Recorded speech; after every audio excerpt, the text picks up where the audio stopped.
பவித்ர ஏகாதசி பாபங்களை நீக்கும் புனித நாள். பண்டைய காலத்தில் மகிஷ்மதி என்ற நகரத்தில் மகிஜித் என்ற ஒரு ராஜா ஆட்சி செய்தார். அவர் நன்னெஞ்சும் நீதியுடனும் விளங்கியவர்.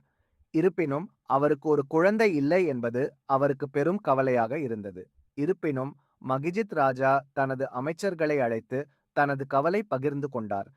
என்னுடைய வாழ்க்கையில் நான் எந்த தவறும் செய்ததில்லை. ஆனால் ஏன் எனக்கு ஒரு வாரிசு இல்லை? அமைச்சர்கள் மற்றும் பிரஜைகள் பலரும் இந்த பிரச்சினைக்கு ஒரு தீர்வு காண முயற்சித்தனர். அவர்கள் பல துறவிகளை சந்தித்து ஆலோசனை கேட்டனர். இறுதியில் அவர்கள் லோமஷ முனிவரின் ஆசிரமத்தை அடைந்தனர். அவர் துறவில் மிகுந்த ஞானம் பெற்றவர். லோமஷ முனிவர் தியானத்தில் அமர்ந்து ராஜாவின் முந்தைய பிறவிகளை ஆராய்ந்தார்.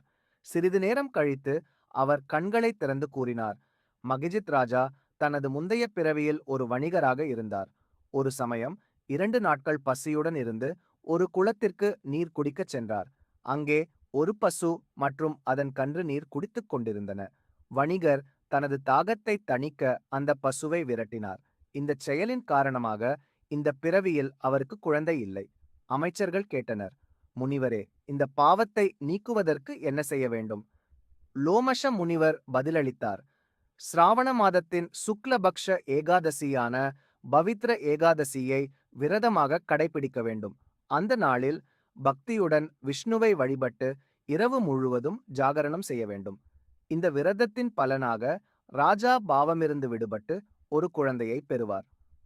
ராஜா மகிஜித் மற்றும் அவரது மகளிர், அமைச்சர்கள், பிரஜைகள் அனைவரும் பவித்ர ஏகாதசி விரதத்தை பக்தியுடன் கடைபிடித்தனர். விரைவில் ராணி கர்ப்பம் அடைந்து ஒரு அழகான மகனை பெற்றார்.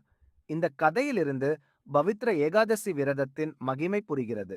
இந்த புனித நாளில் பக்தியுடன் விரதம் இருந்து விஷ்ணுவை வழிபட்டால் பாவங்கள் நீங்கி வாழ்வில் நலன்கள் பெருகும். குறிப்பு: இந்த கதை பவிஷ்ய புராணம் மற்றும் பிற புராணங்களில் குறிப்பிடப்பட்டுள்ளது.